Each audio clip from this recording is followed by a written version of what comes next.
नमस्कार, मैं हूं सरना। मैं अपने इस वीडियो में आज नारियल के छिलके का बहुत बेहतरीन फर्टिलाइज़र बनाकर दिखाऊंगी और वो फर्टिलाइज़र किस तरह से होगा वो चीज़ें मैं आपके साथ इस वीडियो में शेयर करूंगी।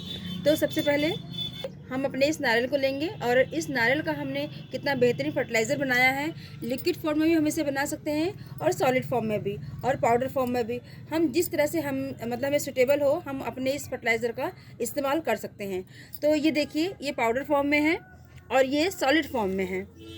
और अगर हम इसे भिगाकर 24 आवर्स के लिए या 48 आवर्स के लिए इसको सोक करके रख देंगे तो जो लिक्विड इसका मटेरियल निकलेगा या इसका जो भीगने के बाद जो इसके लिक्विड फॉर्म में इसका फर्टिलाइज़र निकलेगा उसको भी हम अपने प्लांट्स को दे सकते हैं, क्योंकि वो इंस्टेंट काम करता है और हमारे प्लांट को तुरंत जो इस नारियल के छिलके से हमें इसका फ़ायदा मिलना चाहिए वो लिक्विड फॉर्म में हमें अपने प्लांट्स को इंस्टेंट मिलना शुरू हो जाता है।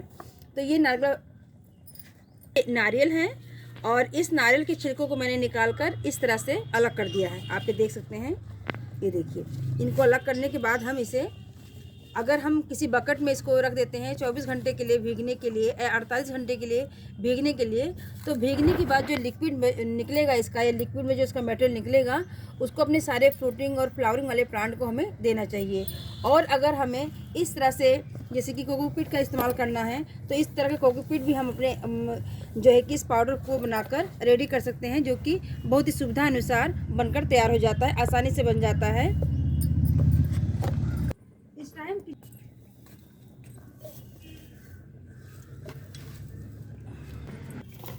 नारियल के टुकड़ों को हम अच्छे से इसमें बारीक बारीक काट लेंगे, क्योंकि जब बारीक हम इसका कर देंगे पाउडर बना देंगे छोटे छोटे टुकड़ों में काट देंगे तभी हम इसको ग्राइंडर में पीस सकते हैं और फिर ये आसानी से हमें कोकोपीट बनकर तैयार हो जाएगा।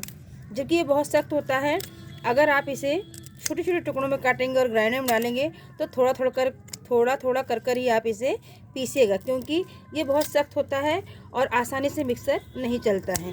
तो ये देखिए, मैंने इसको छोटे छोटे टुकड़ों में काट लिया है और काटने के बाद अब मैं इसे इकट्ठा करके ये देखिए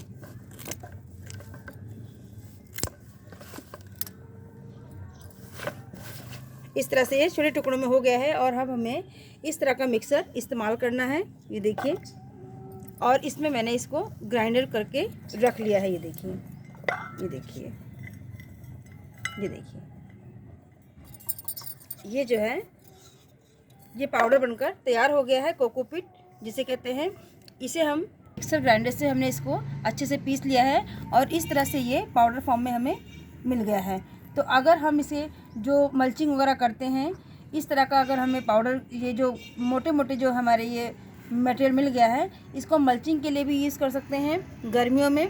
और अगर हम अपना जो कंपोस्ट बना रहे हैं या मिट्टी अपनी सॉइल तैयार कर रहे हैं तो इस मिक्सचर को हम उसमें भी अपना जो मिट्टी हमने तैयार की है उसमें हम इस पार्ट को भी डालकर अपनी मिट्टी को बहुत अच्छी बना सकते हैं। तो ये वेस्ट नहीं है, इसका भी इस्तेमाल है।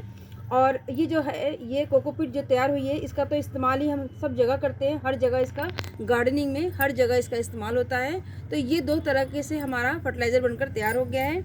और ये जो मोटा पार्ट बचा हुआ है आप इसको अगर ऐसे किसी खलबट्टे से अगर इसको आप कूट देते हैं, अगर आप मिक्सर में नहीं चलाना चाहते हैं इस तरह से कूटेंगे या इस तरह से थोड़ा सा खलबट्टे से रगड़ देंगे तो इस तरह से अगर आप इसे झाड़ते हैं तभी भी आपको कुछ ना कुछ इसमें से जो कोकोपीट बनकर ये देखिए कुछ मटेरियल जो है इसका भी आपको पाउडर मिलना शुरू हो जाएगा।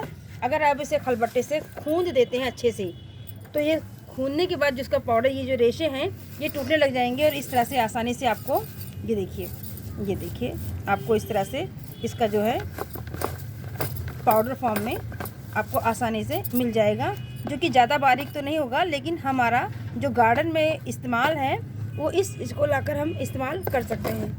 तो ये देखिए। और अगर आप मिक्सर चलाना चाहें तो मिक्सर में आप इसका जो पाउडर है वो आप तैयार कर सकते हैं। तो 3 तरह का फर्टिलाइज़र हमारा बनकर तैयार हो गया है। इस कोकोपीट को हम अपने गार्डन की सॉइल जो होती है या उसका बेस जो तैयार करते हैं उसमें इस्तेमाल कर सकते हैं।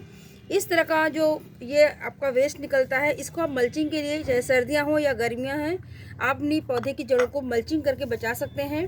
तो और आपने ड्रेनेज हॉल में इस तरह का जो ये वेस्ट पार्ट बचता है, ये जो नारियल के छिलके का मटेरियल निकलता है, तो इसको भी आप अपने ड्रेनेज हॉल में ब्लॉक जो होते हैं, अगर आप वहाँ पर रख देते हैं कंकड़ पत्थर की जगह, तो ये कंपोस्ट भी होगा और आपके ड्रेनेज हॉल जो होंगे वो ब्लॉक भी नहीं होंगे। तो आप इसका इस्तेमाल ज़रूर कीजिए, क्योंकि ये ऐसा फर्टिलाइज़र है जो कि धीरे धीरे डिकम्पोज होगा और आपके पौधों को सालों साल अच्छा फर्टिलाइज़र बनाकर देगा और आपके पौधों की ग्रोथ जो होती है वो बहुत अच्छी होगी और वो अच्छे से फ्लावरिंग कर सकते हैं। तो ये रहा मेरा नारंगी छिलके से होने वाला फर्टिलाइज़र, जो कि हम आसानी से अपने गार्डन के लिए तैयार कर सकते हैं। आप भी अपने गार्डन के लिए इस तरह का फर्टिलाइज़र बनाइए और छोटी सी चीज़ से या थोड़ी सी मेहनत से हम अपने गार्डन को हरा भरा बना के रख सकते हैं। और कोकोपीट भी हम फ्री में अपने प्लांट को दे सकते हैं, जो कि बहुत ज़रूरी पार्ट है हमारे गार्डन के लिए। तो आप भी अपने गार्डन में इस तरह का फर्टिलाइज़र इस्तेमाल कीजिए और प्लांट को फर्टिलाइज़र दीजिए। मेरे चैनल भी तैयार कीजिए और आप मेरे वीडियो पर आखिरी तक बने रहे, इसके लिए धन्यवाद। और मेरे चैनल पर आप नए आए हैं तो मेरे चैनल पर आप सब्सक्राइब कीजिए और एक छोटा सा लाइक देकर मेरे चैनल को सपोर्ट कीजिए। Thanks for watching.